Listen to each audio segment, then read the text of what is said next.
আমার ছেলের সাথে আমি কিভাবে কাজ করলাম সেই গল্পটা আজকে তোমাদের বলবো।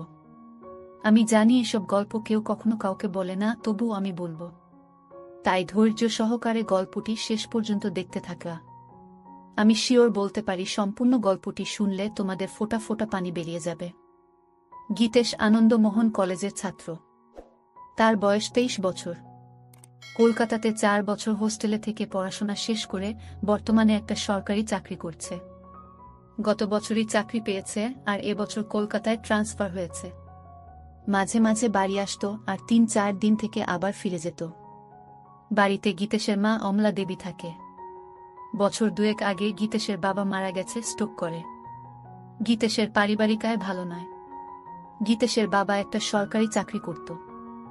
বাবা মারা যাওয়ার পরে সরকার থেকে কিছু টাকা পয়সা পেয়েছিল, যেটা দিয়ে গীতেশের পড়াশোনা আর ওর মায়ের সংসার কোনোভাবে চলে যাচ্ছে। অমলা দেবীর বয়স 42 বছর এবং খুব সুন্দর দেখতে। এই বয়সেও নিজের যৌবন ধরে রেখেছে। অমলা দেবীর স্বামী মারা যাওয়ার পরে সে একাই থাকত আর মনে মনে ভাবত ছেলের কলকাতায় ট্রান্সফার হওয়ার পরে ছেলের একটা বিয়ে দিয়ে ছেলে বউকে নিয়ে সুখে শান্তিতে থাকবে। অমলার এক বান্ধবী গৌরিতা অমলার বাড়ির কিছু দূরেই থাকে। গৌরিতার স্বামী সেনাবাহিনীতে চাকুরি করা কালীন মারা যায়। গৌরিতার একটাই মেয়ে গোমতী। গৌরিতার বয়স 40 বছর আর মেয়ে গোমতীর বয়স 21 বছর, কলেজে পড়ছে।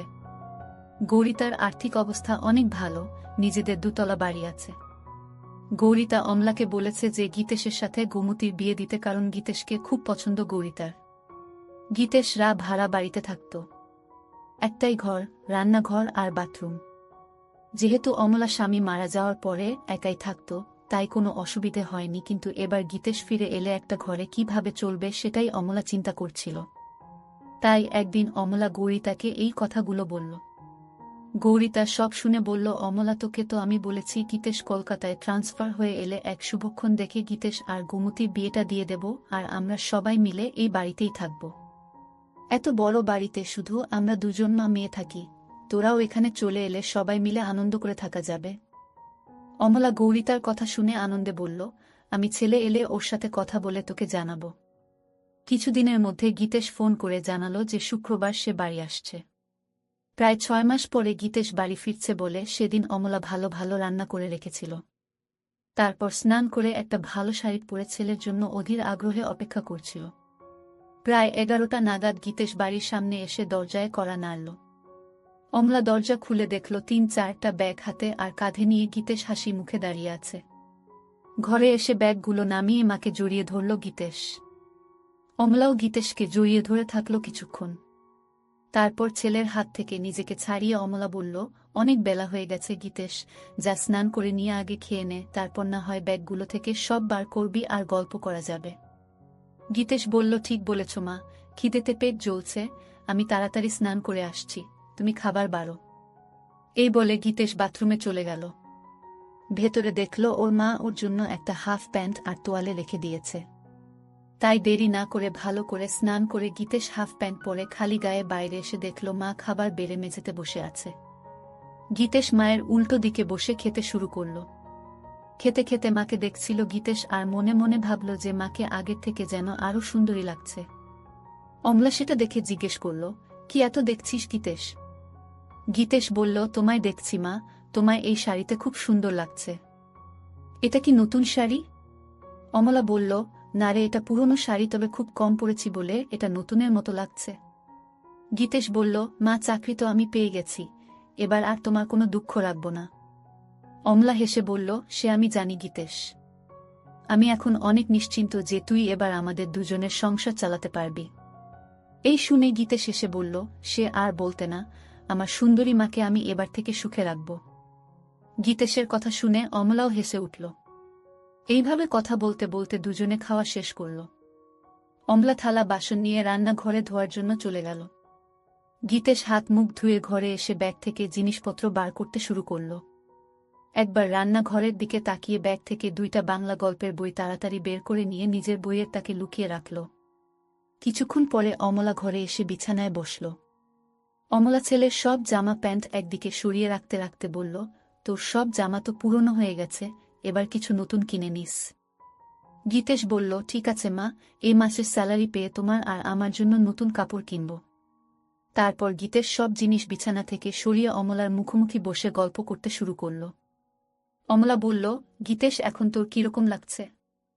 পড়াশোনা করে চাকরি করছিস, এবার কলকাতায় ট্রান্সফার হয়ে গেল। গীতেশ বলল, সেরকম কিছু না, কিন্তু এবার থেকে তোমার সাথে থাকতে পারবো, এই জন্য আমি খুব খুশি। এই বলে মায়ের কোলে মাথা রেখে শুয়ে পড়ল। অমলা ছেলের কথা শুনে খুব খুশি হল আর গীতেশের মাথায় হাত বুলিয়ে দিতে লাগল। গীতেশ শুয়ে শুয়ে অমলাকে দেখছিল আর মনে মনে ভাবছিল মাকে সত্যি খুব সুন্দর দেখতে। এইভাবে কিছুক্ষণ থাকার পরে অমলা হেসে বলল, গীতেশ, এবার গৌরিতার সাথে কথা বলতে হবে তোর বিয়ের জন্য। গীতেশ তখন মায়ের কোল থেকে মাথা সরিয়ে উঠে বসে বসে মায়ের দুই কাঁধে দু হাত রেখে বলল, না মা, এখন নয়। এখন শুধু আমার সুন্দরী মাকে সুখী করার সময়, বউকে নয়। অমলা হেসে বলল, আমি তো ভালোই আছি, এবার তোর একটা বউ এসে গেলে আমার অসুবিধা হবে আর তোর অসুবিধা হবে। গীতেশ নিজের মুখটা অমলার মুখের কাছে এনে বলল, আমাদের কি সুবিধা হবে মা, বউ এলে? অমলা বলল, আমার একটা গল্প করার সাথী হবে আর তোর চির জীবনের সাথী হবে। আর সত্যি বলছি, গোমতী খুব সুন্দরী আর ভালো মেয়ে, তোকে খুব সুখে রাখবে। গীতেশ অমলাকে বলল, আমি তোমায় সুখে রাখব, তাই তোমার আর কিছু লাগবে না। অমলা গীতেশের কথা শুনে একটু চমকে উঠে বলল, ঠিক আছে, এবার তুই একটু রেস্ট নিয়ে নে, আমি একটু বেরোচ্ছি, একবারে বাজার করে ফিরব। এই বলে অমলা উঠে দাঁড়িয়ে নিজের শাড়িটা ঠিক করতে লাগল। গীতেশ ও উঠে দাঁড়িয়ে মাকে দেখতে লাগল। কিছুক্ষণ পরে অমলা বাড়ি থেকে বেরিয়ে যেতেই গীতেশ দরজা বন্ধ করে ঘরে এসে নিজের আরেকটা ব্যাগ খুলে মায়ের একটা ছোট জামা দেখে নাক দিয়ে গন্ধ নিতে থাকল। গীতেশ হোস্টেলে থাকাকালীন বন্ধুদের পাল্লায় পরে এসব বই পড়া শুরু করেছিল। সব সম্পর্কের মধ্যে মা ছেলে নিয়ে এগুলো পড়তে বেশি ভালোবাসত। সেই জন্য 6 মাস আগে যখন বাড়ি এসেছিল তখন মায়ের একটা ছোট জামা লুকিয়ে নিজের সাথে নিয়ে গিয়েছিল। তারপর থেকে হোস্টেলে গীতেশ বই পড়তে পড়তে মায়ের ছোট জামা জড়িয়ে ধরে নিজেকে শান্ত করত।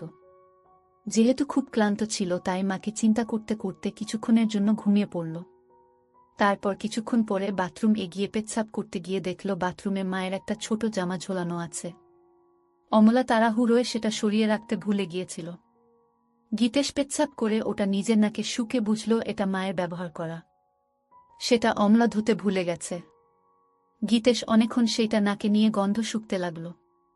গীতেশ নিজেকে আর কন্ট্রোল করতে না পেরে নিজের কাজ করতে লেগে গেল। প্রায় 15 মিনিট ধরে চলল সেই কাজ। তারপর সেটা যেখানে ছিল সেখানে রেখে নিজেকে পরিষ্কার করে ঘরে এলো।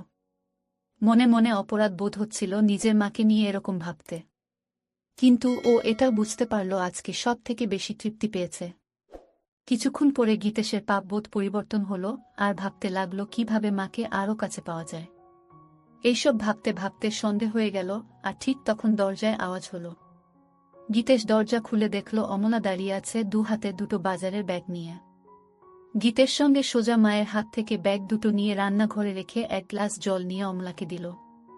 অমলা বিছানায় বসে জলটা খেয়ে জিজ্ঞেস করল, সারা দুপুর আর বিকেল কি করলি গীতেশ?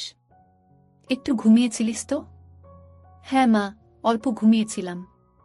ভালো করেছিস, আমি একটু ফ্রেশ হয়ে তোকে চা করে দিচ্ছি, তোর জন্য কাটলেট ও এনেছি। এই বলে অমলা তোয়ালে নিয়ে বাথরুমে চলে গেল। গীতেশ তখন মাকে সারপ্রাইজ দিবে বলে নিজে রান্নাঘরে গিয়ে চা বানাতে শুরু করল। আর বাজারের ব্যাগ থেকে সবকিছু রান্নাঘরে যথাস্থানে রেখে কাটলেট দুটো একটা ডিশে রাখল। বাথরুমের ভেতর থেকে মায়ের গোসল করার শব্দ শুনতে শুনতে গীতেশ চা বানাচ্ছিল। এদিকে গোসল করতে করতে অমলা হঠাৎ দেখে তার ছোট কাপড়টা দড়িতে ঝুলছে।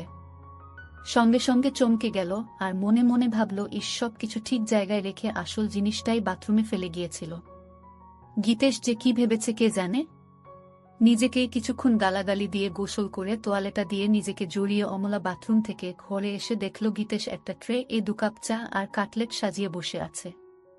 অমলা হেসে বলল, বাহ, একবার চা বানিয়ে মায়ের জন্য অপেক্ষা করছিস, খুব ভালো। বউকে তুই খুব সুখে রাখবি।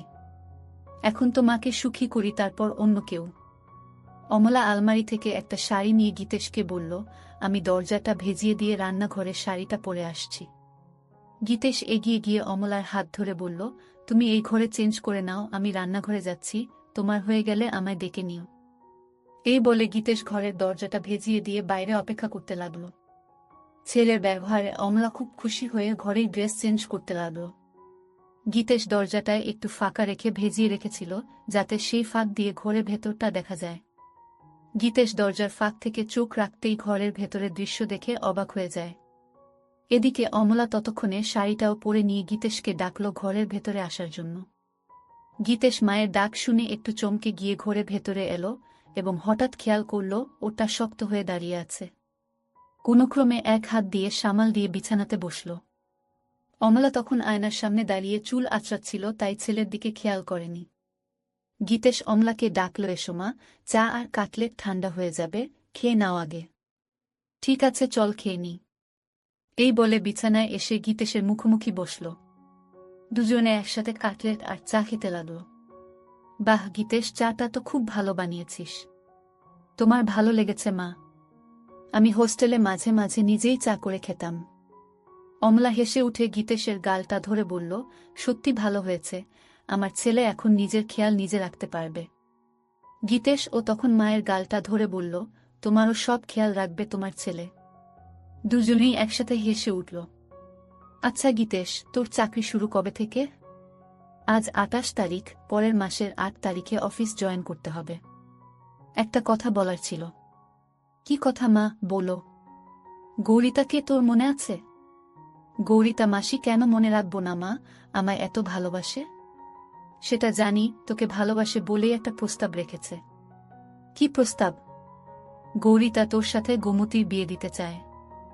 গীতেশ লজ্জা পেয়ে বলল, এখন আমি বিয়ে করব না।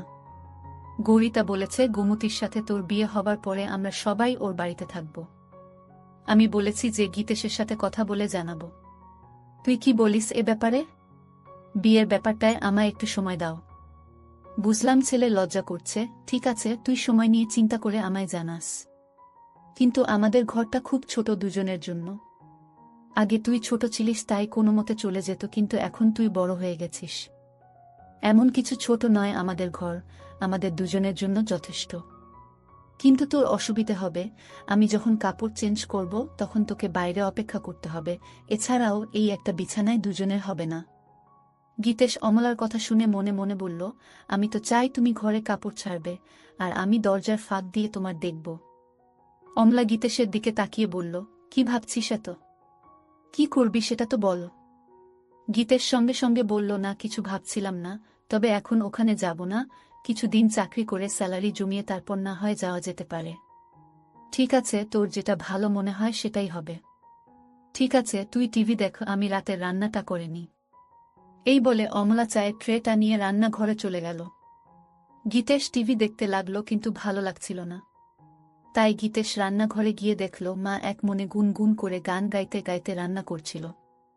গীতেশ পেছন থেকে অমলাকে একটু হামি দিয়ে জিজ্ঞেস করল, মা আজ কি রান্না করছ? অমলা চমকে উঠে হালকা হেসে বলল, আজ ডিমের ঝোলো, ভাত আর আলু পোস্তা। গীতেশ মায়ের কানে কানে বলল, তোমার হাতের রান্নার কোনো জবাব নেই মা। অমলা নিজেকে ছাড়িয়ে নিয়ে বলল, এই দুষ্টু এখন ছাড় আমায়, না হলে রান্না করতে দেরি হয়ে যাবে। গীতেশ আরও হামি দিয়ে বলল, আমার মিষ্টি মায়ের হাতের রান্নায় আমার মন ভরে যায়। অমলা হেসে বলল, এবার যা এখান থেকে, আমায় রান্নাটা করতে দে। গীতেশ তখন ঘরে চলে এসে আবার টিভি দেখতে লাগল। প্রায় ১ ঘন্টা পরে অমলা এসে গীতেশের পাশে বসল। অমলা পুরো ঘেমে গেছে রান্না করতে করতে। গীতেশ বলল, মা তুমি তো ঘেমে গেছ, শাড়িটা চেঞ্জ করে অন্য কিছু পরে নাও। ছেলের কথা শুনে অমলা বলল, আমি ভাবছিলাম তুই কি ভাববি, তাই অন্য কিছু পরছিলাম না। গীতেশ অবাক হয়ে অমলার দিকে তাকিয়ে বলল, আমি আবার কি ভাবব? যাও চেঞ্জ করে নাও, আমি রান্নাঘরে যাচ্ছি। অমলা বলল, আমি বাথরুম এ চেঞ্জ করে নিচ্ছি, তুই টিভি দেখো। এই বলে অমলা বাথরুম এ চলে গেল।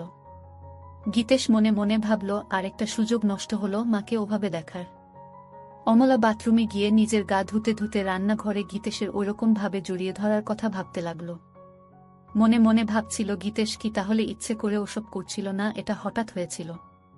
একটু চোখে চোখে গীতেশকে রাখতে হবে, কারণ এই বয়সটা খুব বাজে। এসব ভাবতে ভাবতে স্নান শেষ করে কাপড়টা পরে নিল। গীতেশ না থাকলে মাঝে মাঝে অমলা এক কাপড়েই রাতে ঘুমাতো, কিন্তু এখন সেটা আর হবে না। এমনিতে অমলা খুব ওই স্বভাবের, আর স্বামী মারা যাওয়ার পরে সেটা আরও বেড়ে গেছে। কিছুক্ষণ পরে অমলা বাথরুম থেকে বেরিয়ে এসে গীতেশ এর সাথে বসে একসাথে টিভি দেখতে দেখতে এটা সেটা গল্প করতে লাগল। রাত প্রায় 10টা বাজে ঘড়িতে। এবার খাবার পালা, তাই অমলা রান্নাঘরে গিয়ে খাবার বেড়ে নিয়ে এলো। গীতেশ আর অমলা দুজনে মেঝেতে বাবু হয়ে মুখোমুখি বসে খেতে শুরু করল। গীতেশ খেতে খেতে মায়ের দিকে তাকাতেই দেখল অমলা নিচু হয়ে যখন খাবার মুখে দিচ্ছিল তখন মায়েরটা নিচে নেমে যাচ্ছিল আর গীতেশটা দেখা যাচ্ছিল। কিন্তু হঠাৎ অমলা গীতেশের দিকে তাকিয়ে দেখতে পায় যে গীতেশ ওর দিকে তাকিয়ে আছে। সঙ্গে সঙ্গে নিজের কাপড়টা একটু উপরে তুলে নিল আর তখন গীতেশ আর অমলার চোখাচোখি হল। গীতেশ লজ্জায় মাথা নিচু করে ভাবতে লাগল, ইস মা এবার বুঝতে পেরেছে, বকে না দেয়। কিন্তু অমলা কিছুই বলল না, শুধু বলল খাবারের দিকে মন দে। গীতেশ হাফ ছেড়ে বাঁচল। এইভাবে দুজনের খাওয়া শেষ হল। তারপর অমলা সব বাসন ধুয়ে ঘরে এসে মেঝেতে বিছানা করতে লাগল।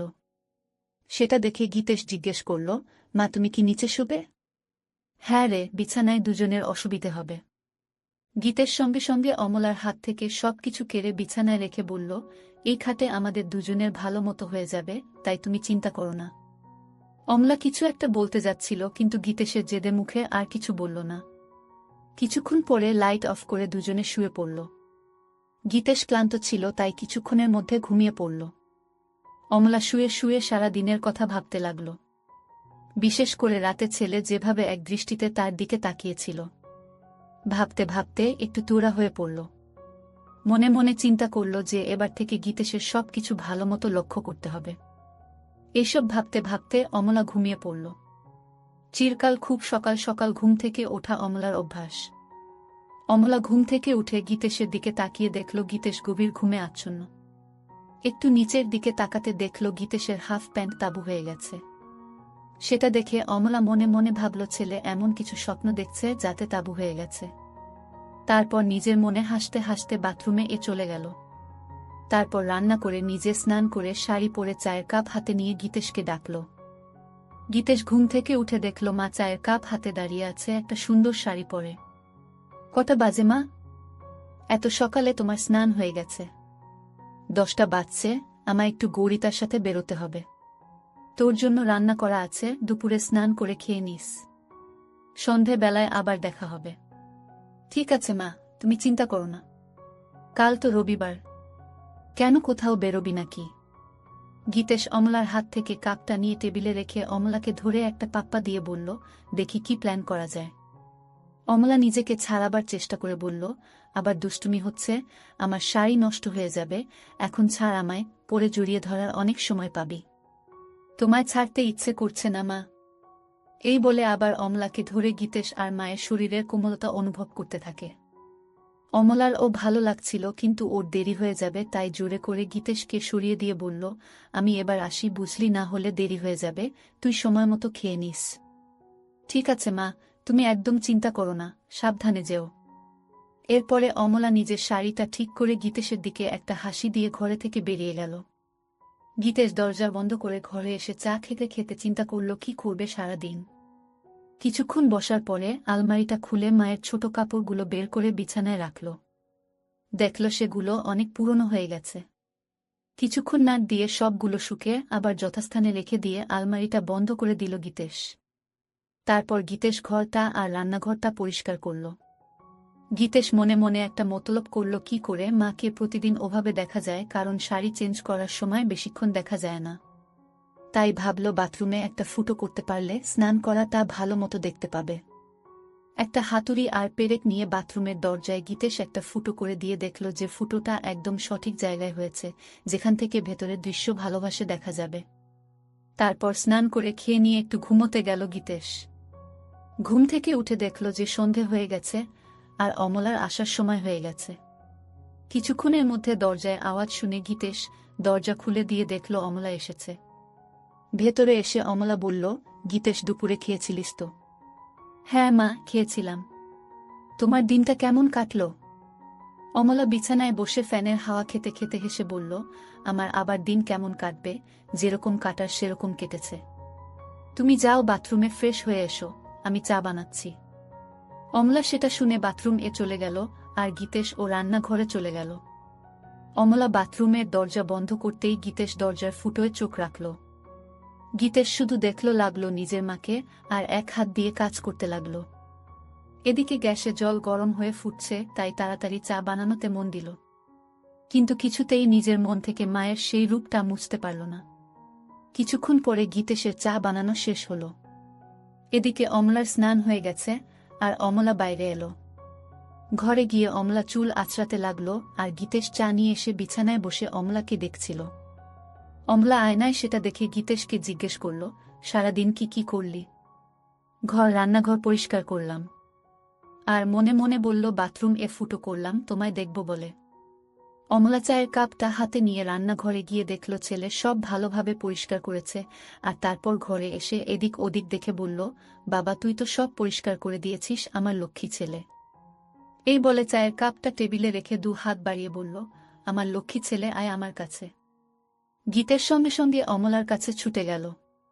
এইভাবে কিছুক্ষণ থাকার পরে দুজন আলাদা হল। তারপর অমলা রান্নাঘরে চলে গেল রান্না করতে, আর গীতেশ টিভি দেখতে লাগল। কিছুক্ষণ পরে রান্না শেষ হলে দুজন একসাথে খেয়ে নিল। আজ গীতেশ একইভাবে অমলার দিকে তাকিয়ে গভীরভাবে দেখছিল, আর আজ অমলা সেটা লক্ষ্য করল কিন্তু কিছু বলল না। এইভাবে খাওয়া শেষ করে অমলা আর গীতেশ বিছানায় শুতে এলো। দুজনে পাশাপাশি শুয়ে আছে। ঘরে নাইট বাল্বটা জ্বলছে। অমলা চিন্তা করছে গীতেশ কেন বারবার ওর দিকে তাকিয়ে থাকে। গীতেশের মাথায় শুধু মায়ের স্নান করার দৃশ্যগুলো আসছিল। এইভাবে দুজন ঘুমিয়ে পড়ল। মাঝরাতে গীতেশ টয়লেট গিয়ে ফিরে এসে নাইট বাল্বের আলোয় দেখল লাহরটা উপরে উঠে গেছে। গীতেশ আস্তে আস্তে এসে অমলাকে দেখতে লাগল। তারপর গীতেশ মায়ের দিকে তাকিয়ে দেখল মা গভীর ঘুমে আচ্ছন্ন, তাই সাহস করে মায়ের কাছে এগিয়ে গেল। খুব ভালোই লাগছিল গীতেশের। হাত দিতেই সঙ্গে সঙ্গে অমলা একটু নড়ে উঠল। সেটা দেখেই ভয়ে গীতেশ তাড়াতাড়ি হাত সরিয়ে নিয়ে বিছানায় শুয়ে পড়ল। অমলা তখন পাশ ফিরে শুল। গীতেশ আর কিছু না করে আস্তে আস্তে ঘুমিয়ে পড়ল। পরের দিন সকালে অমলা ঘুম থেকে উঠে তাড়াতাড়ি নিজেকে ঠিক করে নিয়ে ছেলেটির দিকে তাকিয়ে দেখল ছেলে উপুর হয়ে ঘুমে মগ্ন। তারপর বাথরুমে চলে গিয়ে নিজেকে ফ্রেশ করে অমলা চা বানাতে লাগল। গীতেশ উঠে ড্রেস চেঞ্জ করে বাজারে চলে গেল। অমলা ভাবতে থাকল কি হচ্ছে এসব। হোস্টেল থেকে ফেরার পর থেকে গীতেশের আচরণের কেমন পরিবর্তন এসেছে। এসব ভাবতে ভাবতে ঘরে গিয়ে বসল। বাজার যেহেতু অনেক দূরে, তাই গীতেশের ফিরতে ফিরতে আরও 1-2 ঘন্টা লাগবে। এদিক ওদিক দেখতে দেখতে হঠাৎ দেখল গীতেশের তাকে বইগুলো কেমন যেন অগোছালো আছে। তাই অমলা বইগুলো তাক থেকে নামিয়ে ঘোচাতে লাগল, আর মনে মনে ভাবল ছেলে রান্নাঘর সব পরিষ্কার করেছে, অথচ নিজের বইয়ের তাক সাজাতে ভুলে গেছে। একটার পর একটা বই সাজিয়ে রাখতে রাখতে অমলা দেখল একটা মোটা বইয়ের ভেতর কিছু যেন আছে। বইটা খুলতেই দেখল একটা পাতলা বই মলার দেয়া। অমলা ভাবতে লাগল কি বই যে মোটা বইয়ের ভেতরে গীতেশ রেখেছে। গল্পের বইটা হাতে নিয়ে একটা পাতা উল্টোতেই কভার ফটো আর নাম দেখে অমলা চমকে উঠল। বই যা দেখল তাতে তো নিজের চোখকে বিশ্বাস করতে পারছে না। এও কি সম্ভব? পাতা উল্টাতেই দেখল মা ছেলের গল্প। সূচিপত্র দেখে আরেকবার চমকালো অমলা। একটা গল্পের কিছুটা অংশ পড়ল, অবাক হয়ে ভাবতে লাগল এটা কিভাবে সম্ভব, আর গীতেশ এই বই পেল কোথায়? তাহলে কি এসব গল্প পড়েই সে আমাকে নিয়ে ওসব কথা ভাবে? অমলা বিছানায় শুয়ে শুয়ে 2টো গল্প শেষ করল এবং এতটাই উত্তেজিত হয়ে গেল যে বিছানায় শুয়ে শুয়েই তারপর বইটা জায়গা মতো রেখে দিয়ে বাথরুম চলে গিয়ে অমলা নিজেকে পরিষ্কার করল। অনেকদিন পরে আজ অমলা খুব উত্তেজনা অনুভব করল। হঠাৎ দরজার আওয়াজ শুনে অমলা দরজাটা খুলে দেখল গীতেশ। গীতেশ ভেতরে এসে মাংসটা মায়ের হাতে দিল। মায়ের দিকে তাকিয়ে দেখল মায়ের কপালে ঘাম, আর মায়ের চোখ মুখটা কেমন যেন লাগছে। সঙ্গে সঙ্গে গীতেশ মায়ের 2 গালে 2টো হাত রেখে জিজ্ঞেস করল, মা তোমার কি শরীর খারাপ লাগছে, এত ঘেমে আছো কেন? অমলা নিজের ঘোমটা মুছে বলল, কিছু না বাবা, গরম করছিল তাই। গীতেশ তখন বলল, ঠিক বলেছ মা, আজ বেশ গরম। গীতেশ বলল, মা আমি একটু বেরোচ্ছি, এক বন্ধুর সাথে দেখা করে চলে আসব। ঠিক আছে, বেশি দেরি করিস না, আমি রান্না তাড়াতাড়ি করে নেব। এই বলে গীতেশ বেরিয়ে গেল। অমলা দরজা বন্ধ করে ভাবল, আর একটু হলেই ছেলে বুঝতে পারত যে এটা গরমের ঘাম নয়, এটা অন্য কিছুর ঘাম। এই ভেবে নিজের মনে হাসতে লাগল। গল্পের বাকি অংশ পরের ভিডিওতে দেওয়া হবে, তাই সবাই চ্যানেলটি সাবস্ক্রাইব করে রাখো।